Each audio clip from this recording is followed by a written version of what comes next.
Well, hello. It's good to have you here. It's been a long time coming, isn't it? Yes, Yeah. I have been waiting for this moment for a very long time. I know. Me too. Well, my first question before we get into the interview is really, I'd like to hear it from you. What do you do for a living? I work as a singer and a songwriter. Okay. Yes. I have an album called Zilindile. Yes. Yes. Okay. Well, he's just introduced himself, and maybe we need to take, a peek into what he says when he says he works as a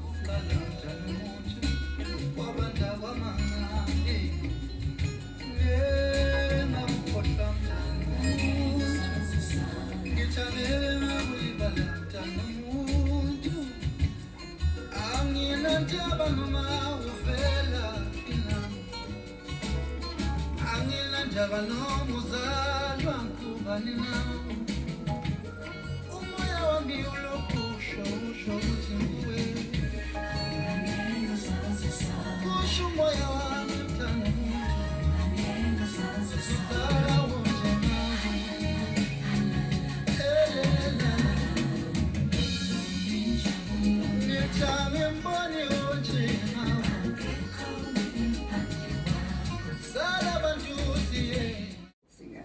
Mbuso, we talked earlier on about what you do for a living, and you told us you're a singer, and you just played us one song from your album. It's called Ismamangia. Can you tell us about this album, Simon? This album I recorded in 2011 and then I released it in 2012. Mm-hmm. And then I pushed it in 2013. It did wonders. The name Zilindile, it's my mother's name. Okay. And as I was working as a backing vocalist, people like Sippers would feature me on their shows, do the and people would ask, when is your album coming out? So now I thought, oh, Zilindile Zizwe. Okay. So now my mother's name and and your job, your duty. Yes, yes. Okay. Well, it's a beautiful album as well, and I mean, I think for me, I saw you in a very emotional occasion when we just lost to Max Ndambo, and you were singing his tribute, and I was totally moved because for me it was like, there's Max. We're mourning his loss because of what the beautiful work that he did, and here you step in and say, I can do this, and I was thinking to myself, is he saying he can feel the shoes? But coming from KZN and being such a beautiful singer, where do you sing? I mean, what music genre? I've been traveling as I was working as a backing vocalist. Mm-hmm. So jazz has been always my background and my playground. Mm-hmm. Because I feel for each and every musician out there, I think we really need to use jazz as a playground and enhance who we are with it. I think it can go a long way. Mm-hmm. So, as a man from KwaZulu-Natal, Eshowe, I grew up with Zulu indigenous music and Isayon, but the Zulu, in the Zulu region, when they sing, "Tilalele, tilolo," So, when I started to focus on this kind of music, world music, I felt the need to always show where I come from. Okay, and it sounds, it is very loud and clear. And I think we want to congratulate you on that achievement of staying true to your heritage. What is your worst fear before you take on the microphone? The first note, what's gonna happen on the first note? Because for me, the first note is everything. You can't think you'll impress people maybe in the middle of the song or around the bridge. Oh, I can hit it hard. No, the first note, I think you must be sold. So my worst fear is always the first note. Am I gonna nail it the way I want it? Because even before you sing, you need to see it happening, in your head. So yeah. Okay. So so this first note determines how you're going to sound in the rest of the song. I like that because I think that's where we catch you. We catch you very energetic as you walk in, and that's what was my first experience of you. I'd like to also talk about you speak about representing your indigenous roots, and Yes. I mean you also maybe have a lot of other artists that inspired you. Yes, especially Africans, because I love Africa. Okay, let me put it like this. I love KwaZulu. I love South Africa, and I love Africa and its people. So people like Self Keita, Richard Bona, Yusondo, they have inspired me a lot because listening to them and following their journey, and I get inspired because as an African, I feel the need of us going out there and do the music with the message so that we can change people's lives, because our job is not to keep up with kids. You know, let kids do what they're doing, but we really need to go out there with a strong message, and that will sell Africa to the world. Couldn't agree more. You mentioned earlier that you travel a lot, you know, and was it as a singer? Yes, as a backing vocalist. And where have you been? What, you know, when you picked up all the true reason why you should stay true to being African? I went to Medium, where all the publishers and record companies they meet, talking about new stuff, and so in France. So I went there to do a tribute to Uma Miriam Makeba. Ubabthemba Mkhize was the musical director at that time. So, you know, seeing the response from the people and how they appreciate African music, it's amazing. We were with Umam Notendi. Yes. When she got on stage, it was amazing, man. You know, everyone was sitting down. They just came closer to the stage, and you know, it was like they were like a magnet. So that's when I realized we really need to love who we are, and there is absolutely nothing wrong with being an African. In fact, it's a blessing. God never made a mistake when He created Africa. Therefore, we should not try so hard to sound like Americans when we have umcebo in our hands.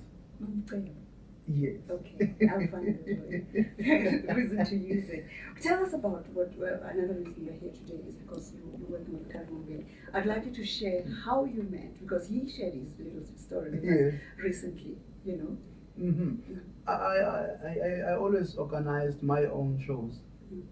So I had a show at Baseline last year, and then he came to the show. In fact, there is a guy by the name of Tebu Homleko.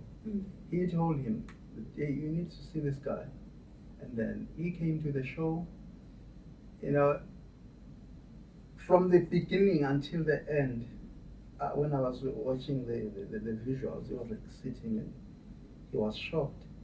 And then after the show, he came to me and he said, I would love to work with you. I am going to record an album in Switzerland in September. It was 2013 then. Can you go with me? Would you please go with me, please? And I said, no, I don't see a problem with that. In fact, it's an honor because he's been around and he's a doctor now, you know, in music. For someone who never went to school like me and will get an invite like this, it's really an honor, and it's a mileage.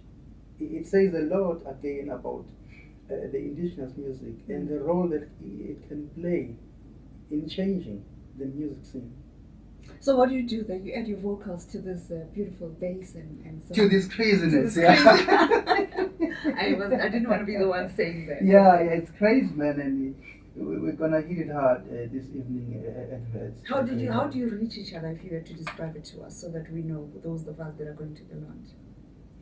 I tell my story, he tell his, and the name of the album is called Stories. Stories. Yes. Okay. And the event is what time? Today at Vets. Today at Vets Great Hall from 6 p.m. On the dot. We keep time there. Oh, okay. Siyambongela kakhulu, you know, bhuti wami, but I need to remind the listeners out there that it's on the dot at 6 o'clock. So you don't arrive at 6 for the show. You arrive way before then. Find a seat, because on the dot you keep time. And find CDs and seats. Yeah. Of course, the CDs will be sold out there. Yeah, it's exciting. Well, you know, before you step out, I know that we you know, you've got your own journey. You know, you're working with brilliant musicians such as Khoza and I do, as well as Carl Shepard on this project together with Dr. Carl Mombeli. And of course, you have your own journey. You've just played something from your album. Another international link is with Ivan Lins. Yes. How did this meeting happen? Themba Mkhize again was asked to produce a song for Ivan Lins. And then we went there with other vocals like Bongani Masuku. We did the backings. And then Mkhize said, can you just do something on your own now on this song? And then they did it. And then he sent the files. And yes, to German, because the album was recorded in German. And then the response came back and said, no, we're going to use this. We need this on this album. And that's how I got featured in this album. Stunning. As Who Mbuso is Ivan Lins actually? Ivan Lins is a producer, is a songwriter from Brazil, and he's been around for more than 20 years in the industry. Yeah, I hear your gospel is coming to life. You know, you talk about finding Africa. Africa is also finding you, even in the diaspora. You know, with the sounds of Brazil, working with the likes of Ivan Lins. So we want to congratulate you and say you're quite blessed, as you said when you started. Thank you so much. Cool. Thank you so much. Ivan Lins and the SWR Big Band. Yes, Arake Tutu.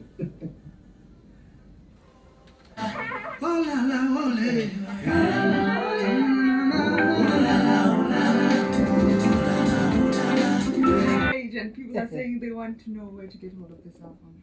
It's not yet out. I just received a copy from German. Okay. But as soon as the album is in South Africa, definitely I'll make sure that I let you know. Okay.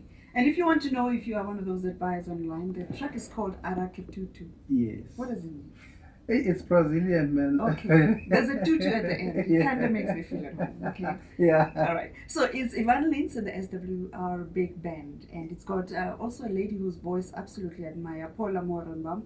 And there's Pratemba Mkwize, there's June Kraus, there's Potino, Wolfgang Hafner. And those are some of their talents on this big band that is like kind of huge, I suppose, you know, with the best of... and you just reminded me of Ivan Lins. So many places, so many spaces, so many artists. It's been a pleasure. Thank you so much. Thank you so much. I'm also working on my new album this year. Mbuso Khoza is coming soon. Mbuso Khoza is coming soon. He's here, believe you me.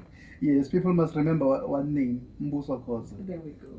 Thank you so much. Brenda Sisani on Kaya FM 95.9.